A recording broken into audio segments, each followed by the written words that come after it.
มีออกกำลังกายบ่โอ้มันลูกเสียออกครั้งนกคนละ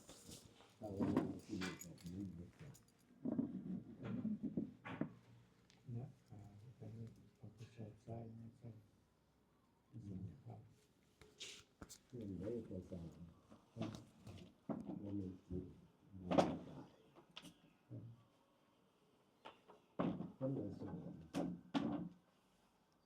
กายเป็นใจเป็นมือกินเองก็บ่มีกายบ่มีใจด้วยแต่เพราะมันเป็นแก่ทุกอย่างหลวงตานี่ยังเส้นเลือดในสมองตีบหัวใจขาดเลือดและอื่นๆอีกแซวเลยตั้งแต่ว่าสนกับเบิ่งแง่งมันจักหน่อย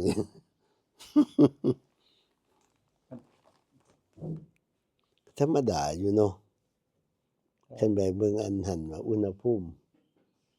ความรู้สึกมึนแล้วก็เย็น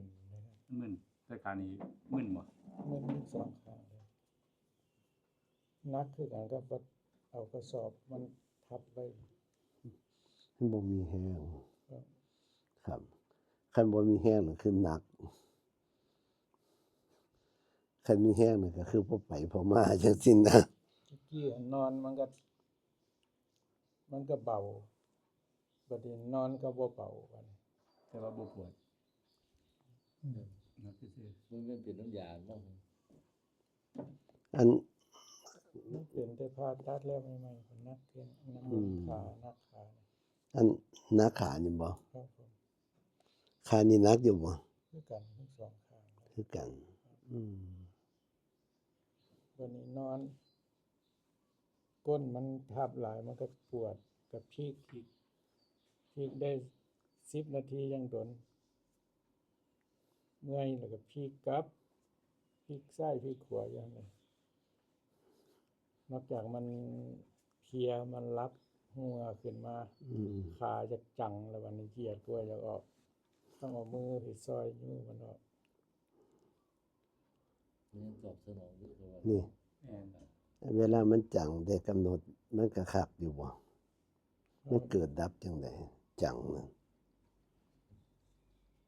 ให้มันเห็นเกิดดับมันคือทั้งเบิดตัวนี่มันบ่มีหม่องเอาเลยนะครับแม่นเบิดครับเพราะว่าคันเฮาเบิ่งคักๆแล้วหั่นร่างกายนี่เป็นสมบัติโลกมนุษย์เฮามายืมเขาใช้ส่วนพญาจิตราชกับอมาตย์คือเจตสิก2อย่างบุญกับบาป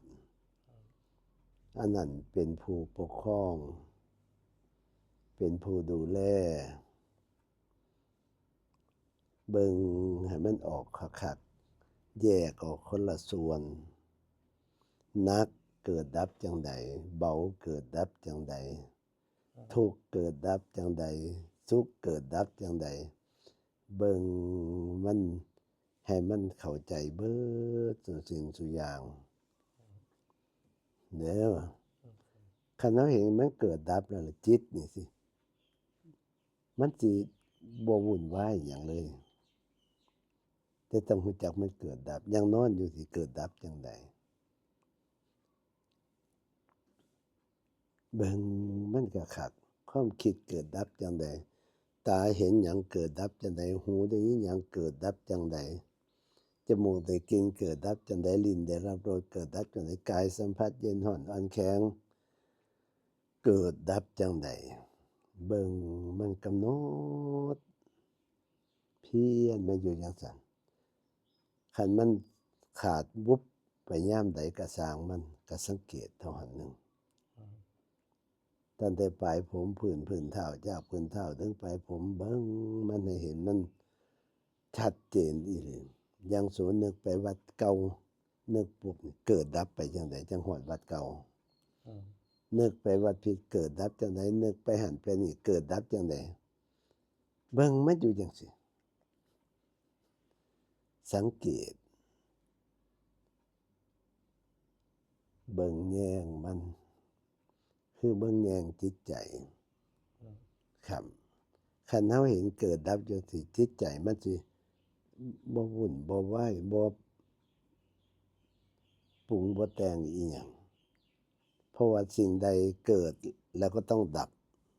ดับแล้วไม่เกิดอีกเท่านั้นที่มันเกิดใหม่เพราะว่าเป็นเรื่องใหม่ไม่ใช่เรื่องเก่าแต่เกิดเรื่องเดียวกันแต่ว่าคนละอันเบิ่งมันก็คักแผ่เมตตาให้บ่อยๆอยู่จังสินะ พอดีแล้วหั่นน่ะก็เลยให้มันแล้วซะว่าซั่นพระใหญ่ก็มื้อนี้เพิ่นก็ลงมือต่ออยู่ประกอบกับคณะเมื่อวานมหาเหล็กก็มาหลวงตาว่าต้องมาบ่ได้แล้วมาฮอดแล้วก็มาแจ้งให้ปู่กอบฟังว่าสิขึ้นโครงพระใหญ่นี่สิเฮ็ดจังไดเพิ่นก็บอกกันเรียบร้อยหลวงตาให้ยกมือ12รูปมั่งยกอาสาจิตอาสาสร้างพระหลวงตาบอกนำอีก4รูปเป็น18 19 20กับผู้โจกับผู้กอบกับผู้อื่นเพิ่นก็ไปซอยอยู่หั่นนะเพิ่นบ้างเพิ่นก็ไปซอยอยู่เบิ่งแล้วก็หลวงตาว่าคันพ่อมันแล้วไวก็ให้มันแล้วไวซะว่าซั่นหลวงตาว่าให้มันเป็นบุญแก่ทุกฝ่ายว่าซั่นจังว่าแล้วบุญครบรอบวัด33 ปีแล้วก็วันวิสาขะพอดีก็เลยประชุมสงฆ์ก็เลยคุยกันพระ99รูปมื้อประชุมสงฆ์ครับผู้จำเป็นนี่จังบ่ได้ขึ้นก็เลยประชุมสงฆ์ปรึกษาเรื่องกันหลายอย่างโซลาร์เซลล์ก็เขาเจ้ามาเฮ็ดให้ก็แล้วแต่บ่ทันได้จ่ายตังค์เขาเจ้าว่าราคาบุญหลวงตาพร้อมเวลาไหนได้ทั้งหมดบ่มีฮอดเอกสารเซ็นสัญญาหยังเดะเขาเจ้าก็มั่นใจนำเฮานะหมอรองเป็นผู้ประสานแรกๆพอมาคุยกันแล้วเขาจะเลยว่าราคาบุญครับ40 กิโลวัตต์นี่ผมขอราคาบุญนี่450,000ว่าและยังมีจะมีอีกบ้างก็ไม่มากเท่าไหร่มี 89,500 บาทอันเพิ่มไปอีกขอเท่าหัน คันหม้องอื่นก็คือประมาณล้านเขาเจ้าเฮ็ดให้ครับเพราะว่าไปถามเบิ่งแล้ว20 กิโลวัตต์นี่ 500,000คัน40ก็ล้านหนึ่งจังซี่นะอันนี้40 กิโลวัตต์มัน450,000เพิ่มอีกบ่พอแสนยังอยู่500นี่แต่เบิ่งแล้วมันก็พอเป็นพอไปอยู่หลวงตาว่าเราก็เอาเท่าหันอีหลี ค่าติดตั้งบ่ครับ ทั้งค่าวัสดุเบิดซุอย่างบ่แม่นค่าติดตั้งซื่อๆเด้ สิงอมันเฮ็ดจังซี่เด้อครับ มันงอบ่ได้ เข้าไปจะซิด โอ้เอ้ามันบ่อันนั้นเลยบ่ บ่ครับบ่ตอบสนองเลย อืม ตะกี้ก็อยู่วัดป่านะครับมันงอกระดิกได้อยู่ อยู่วัดป่าธรรมวิเวกนั่นบ่ ครับ อืม รถมาโรงพยาบาลศรีสงครามเขาเจ้าเขาหั่นมากระตุ้นหั่นน่ะ ไฟฟ้าบ่ครับ ครับสดตึกๆๆๆๆมันมันดีขึ้นบ่ ก่อนนี้เลย อืม พอดีหมอบ่อยู่บัดนี้หมอนัดวันที่16นี่ ที่พวกที่ฮอดนี่ ครับกายภาพบำบัด ที่สงครามบ่ ครับ อืม ย้อนเป็นจังซี่มันสิไปได้อยู่ครับมันบ่ติงเลยตะกี้กระดิกปลายเท้าก็ยังกระดิกได้อยู่ อันนี้ก็ดีได้บ่ บ่ได้ มันรู้สึกบ่ครับ ท่านนี้ได้บ่ บ่ได้ครับ โอ้ เพราะว่ารู้สึกอยู่ รู้สึกบ่ครับผม รู้สึกแค่ตีบ่ได้ซิ อืม มันมึนยาวๆครับ คันเก่านี่ฮู้เมื่อบ่ อืม ฮู้เมื่ออยู่อ๋อ ตะกี้ก็บ่ค่อยเจ็บ จริงครับ แสดงว่า ยี่เกียสิบ่ค่อยเจ็บ ครับ อืม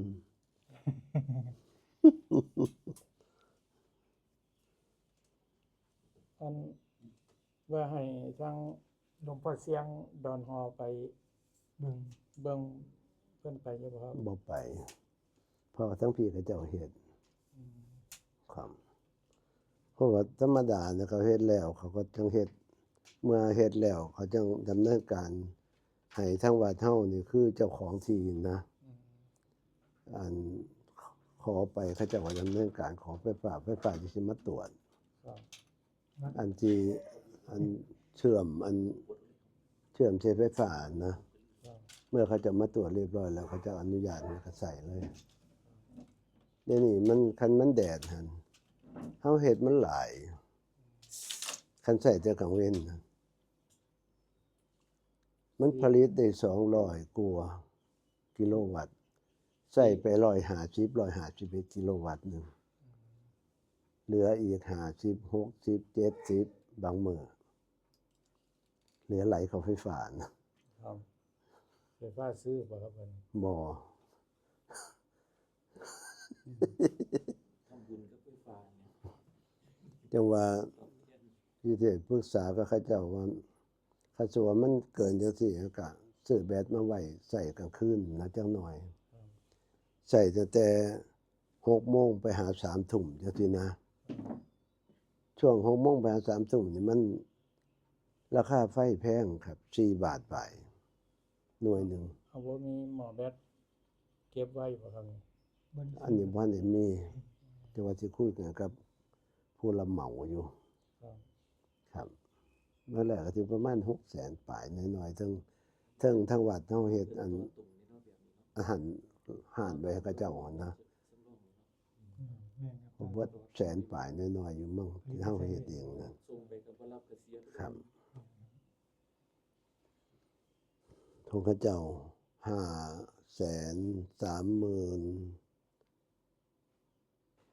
บ่8,000คือ 9,000 8,000ครับผม รวมทั้งเบิดเท่าไหร่ครับไปถึงติดตั้งถึง 500,000 ก็สิประมาณ600,000ปลาย บ่ฮอดล้านเนาะ บ่ ก็ใช้หมอเอาหมอแบตเองเด้เพิ่น จังว่านั่นน่ะจังว่า เรียนมันตัวโมแบบนี้นะ สิให้เรามาหาวันที่16หรือ15หรือ16มื้ออื่นมื้อฮื้อนี่นะเขาสิคุยกับเราเขาเจ้าขายอยู่แล้วหมอนะบริษัทนี่ครับแต่ว่ามันเกิน คันใส่แต่ก็เป็นกระเว้นสนุกใส่ครับอยากใส่นั่นได้ก็ใส่แต่ว่าเบิ่งแล้วหันใส่151กิโลวัตต์มื้อหนึงกลางเว้นนะ6 โมงเช้าไป6 โมงแลงประมาณนี้นะครับแต่มันผลิตได้200กว่าคันแดดมันก็เลยสิได้ปรึกษากันจังหน่อยเราก็ดีบ่ได้บ่เฮ็ดสัญญสัญญาก็มาเฮ็ดให้โลดเดี๋ยวนี้ ครับ ครับสะดวกอยู่โอ้ยเห็นคนใหญ่เนาะกระดูกใหญ่ มีโจทย์ตัวผู้มาจับลูกจับ ต้องจับติงบ่เดี๋ยวนี้ ครับ ต้องยกจังซี่แม่นบ่ เจ้าของไปเลยมือส่วนพริกเอา อืม ช่วงขาลงมานี่บ่อันที่มัน แบบช่วงนี้มัน ข ก็ ยับบ่ได้แต่ว่าหมองอื่นแท้สิเบิดอยู่ ครับรู้สึกเรื่องนะครับไป ให้อยู่รู้สึกอยู่ยังไงอยู่เด้ ธรรมดากันนักอีหลีเนาะ ครับว่าเป็นจังซี่เฮาเฮ็ดหยังนี่โอ้ยใช้พลังเท่านั้นเด้ ฮะ มันใช้พลัง ใส่พลัง กำลัง การพยุงร่างกาย อันนี้มันบ่มีพลัง มันคือกันกับไม้แน่นๆหนักๆจังซี่นะพวกเหล็กพวกหยังจังซี่นะเราต้องใส่พลังของเฮาเบิด อืม นักทวีครับแต่มันยกเองกระห้องเองทีนะครับ บ่เชื่อว่าสินักขนาดนี้ติ อันจับจะสี่ผู้เมื่อยอยู่บ่ผู้เมื่อยอยู่เนี่ย แต่ว่า ก็แสดงว่ามันยังรับ พี่ รู้รับสัมผัสอยู่เนาะ อยู่ในหลังพี่ อืม หมองกระดูกทับเส้นพี่ อืม มันมีเส้นมันขาด เบาดูอยู่บ่นี่ ดูอยู่ครับ อืม ผ่าตัดหมอ เด้อครับ เบาไปจักหน่อย เบาไปแล้ว ทำงานเลยขา มันสิมาขมิบปั๊บหรือหยุดปึ๊บรถแทนที่มันสิออกให้สุดเรื่องขมิบ อืม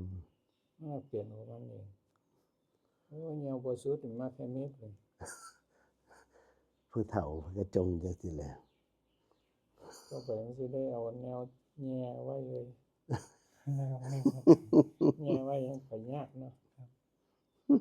มันก็มีเรื่องได้งาน ได้บ่ได้เลยทำเป็นยังไง เท่าไหร่เลย ตอนผ่าตัดใหม่ๆยังก็ ออกไป แย่ไว้เลย นะ มันก็ ตัว ผู้ทางออกของมันเลยออกอย่างไหนก็ไหลออก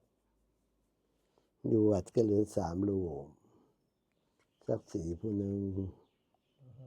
ครับสักสีบ้านหนองขอน เข้าห้องหมอกห้องน้ำได้อยู่ตัว มันยังหนึ่งเลย พอยังอาหารจับยังได้อยู่ ห้องใครเยอะเนี่ยครับอันนี้ผมมันติดเตียง เดี๋ยวเราอาการหนักมันกับอะไรกันครับ ฝุ่นต่างๆมัน มันต้องกายบริหารอยู่โรงพยาบาลท่าวอหนองคายพวกกายภาพบำบัดเขาอยู่ทั้งสองข้างเลยเด้เอาผ้าขาวม้ามัดเอวเลย ช็อต ให้ผมจับอัน ที่นั่น วอลเกอร์หั่นนะครับ ให้ยืนเขาก็จ้องประยุงยืนให้ผมใส่ขายืนขึ้น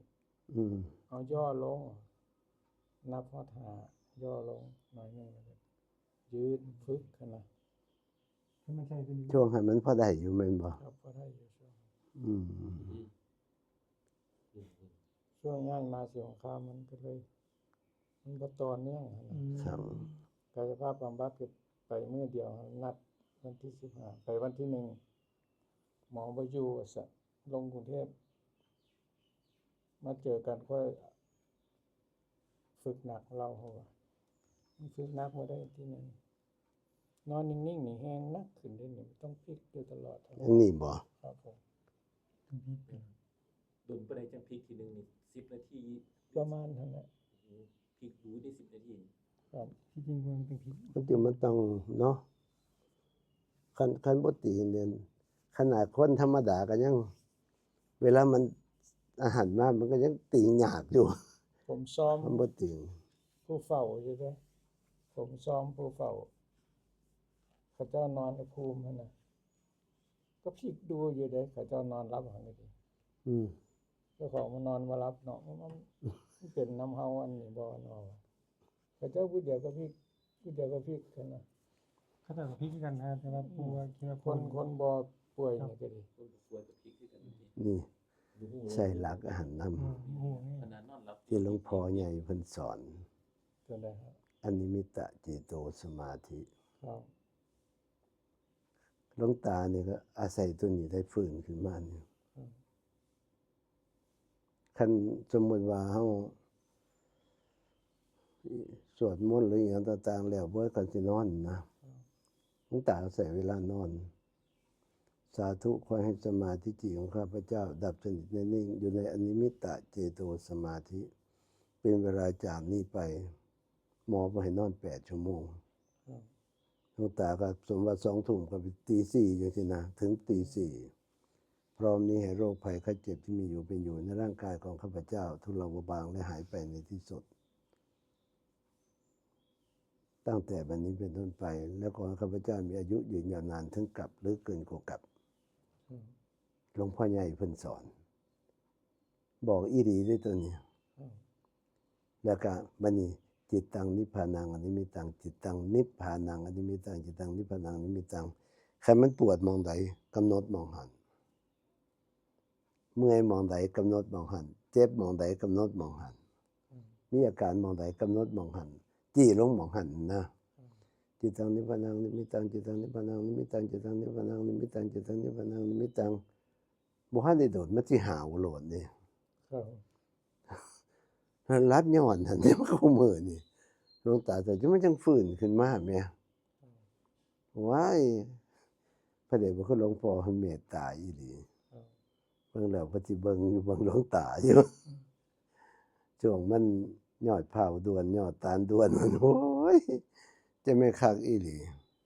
บ่คิดว่ามันสิเป็นจังซั่น ครับ แต่ว่ายืนอยู่นี่เห็นอยู่เห็นสิหั้นบ่คิด ครับ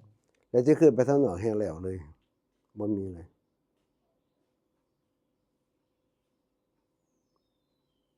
แต่ว่าก็พอไปพอมาอยู่ ฉันก็ธรรมดาอยู่ ก็พออยู่พอฉันจักหน่อยอยู่ แต่หากเรื่องสิคิดหั้นคิดนี่บ่มีเลย แต่ว่าหลวงตาฝากหั้นแหล้วมอบคณะสงฆ์คันหลวงตาเป็นจังซี่มอบคณะสงฆ์ให้ปู่กอบเป็นต้นครูบาอาจารย์ผู้ช่วยเจ้าอาวาสคณะสงฆ์ทั้งเบิดมีอิหยังให้พากันเฮ็ดโลดคันหลวงตาเป็นจังซี่คือหลวงตาก็สิอยู่จังซี่มันบ่คิดหยังบ่สร้างหยังมอบให้เบิดเลยยังว่า โอ้ยใจมันคักหลวงตาก็เงิดมันอยู่มันเป็นอิหยังกระดอกกระเดือปานนั้นยังว่าอันลืมหันลืมกบฏแล้วอิหยังเลยเด้สิคิดไปหันนั่นนี่ก็บ่คิดอันชื่อน่ะคันสว่าเห็นพวกหยำจังซี่ก็ฮู้จักอยู่ ครับ แต่คือชื่อบ่ออกเป็นคักกระดอกกระเดือปานนี้ยังว่าโอ้ยจะแม่นโพดอีหลีร่างกายก็ดี ครับ แต่ว่าบ่ปวดแม่นบ่ วิชามันนักอะนะมันเลือกกัน ถ้าพลิกหลายมันก็แพ้แอวแพ้กระดูก อืม กระดูกหลังอะนะนอนจังซี่มันกดใส่อันนี้ อืม มันก็เจ็บมันต้องพลิก นอนจังสิจังพอนอนบ่ เมื่อแล้วนอนหันมาหาหลวงตาซื่อนี่ ไว้ กลับมาเบา นอนหลับแหม่คันจังสิหลวงตาบ่ได้เด้ นอนราบก็ต้องตะแคงซ้ายกับแทงขวาอยู่ตลอด อ๋อ ครับ แต่ว่าส่วนเทิงนี่พอได้อยู่แม่นบ่ ส่วนนี้ขึ้นมาเขียนนี่ได้อยู่ครับ อืม เขียนนี่นะพาลูกพาหยัง อืม ถ้านี่เลิกไปหาหมอก็เลย อันนี้ ต้องเลิกไปก็เลย เบิ่งกระดิกบ่นู่นนี่ กระดิกบ่ได้ครับ บ่ได้เลย ครับตะกี้กระดิกได้อยู่ครับ อืม ตีงบ่ได้เลยเดี๋ยวนี้ มันบ่สั่งงานบ่หรือจังได๋ ครับบ่สั่งสั่งอยู่มันหางบ่เฮ็ด สั่งสั่งมันอยู่มันบ่ไปติ บ่ไป ทั้ง เรื่องฟังเข็มบ่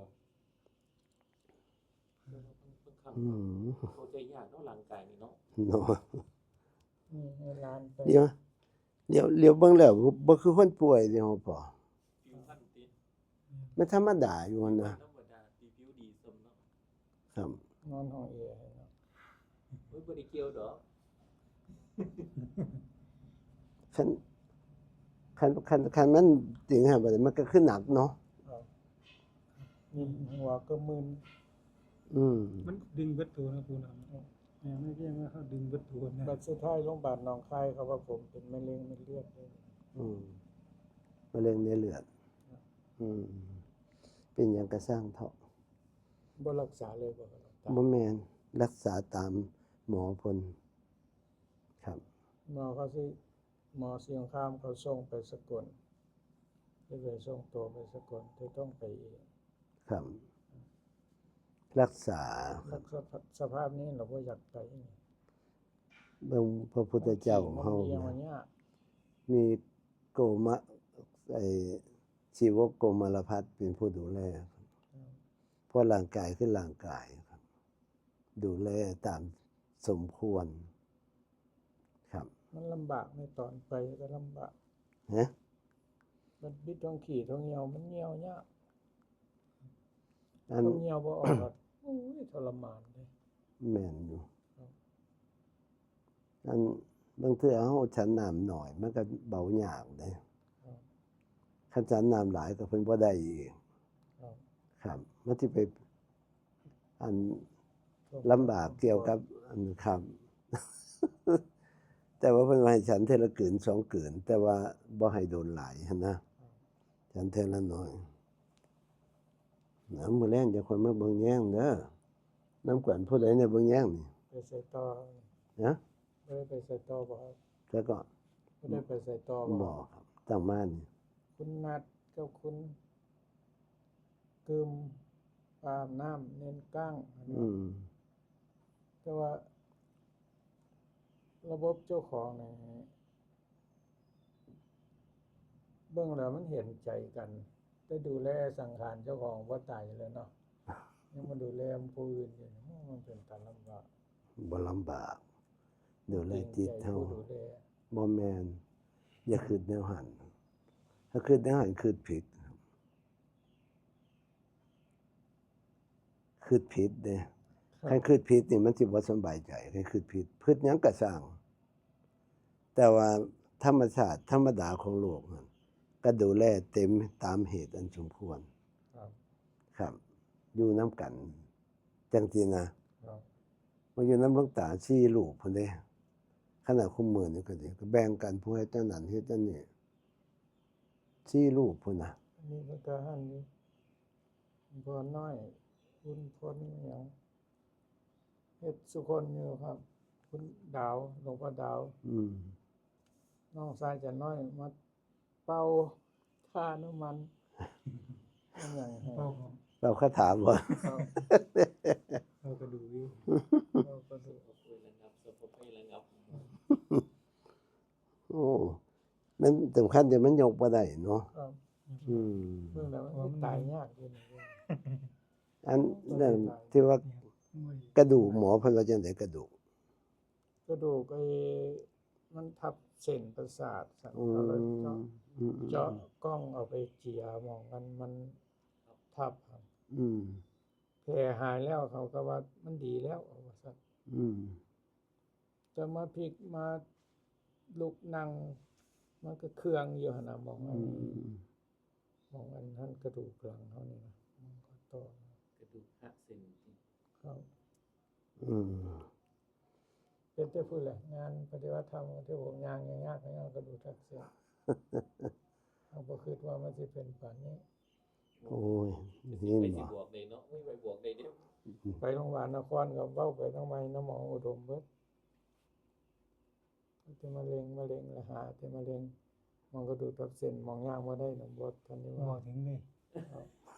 หาแต่มะเร็งอย่าง เป็ เดี น ยว แต่เรื่องเนี่ยที่ยากกว่าเด้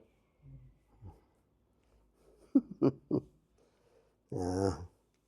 โรคกายบ่แม่นโรคใจย่ำอีกเด้อครับ อยู่แบบเย็น เป็นสอ ๆ ง เอากิเลสเอาของมันเบิดซะย่ำอีก ครับเส้นกับ มันบ่เกินความสามารถสมัยข้างพุทธกาลก็ป่วยแล้วก็ภาวนามันก็พ้นทุกข์ครับ ครับ จังซี่นะมันได้อารมณ์กรรมฐานนะนิมนต์พักซะ สาธุครับ เด้อไปอาบน้ำอาบในจะคนมาอยู่นำปู่เพิ่นซอยกันนะจังว่า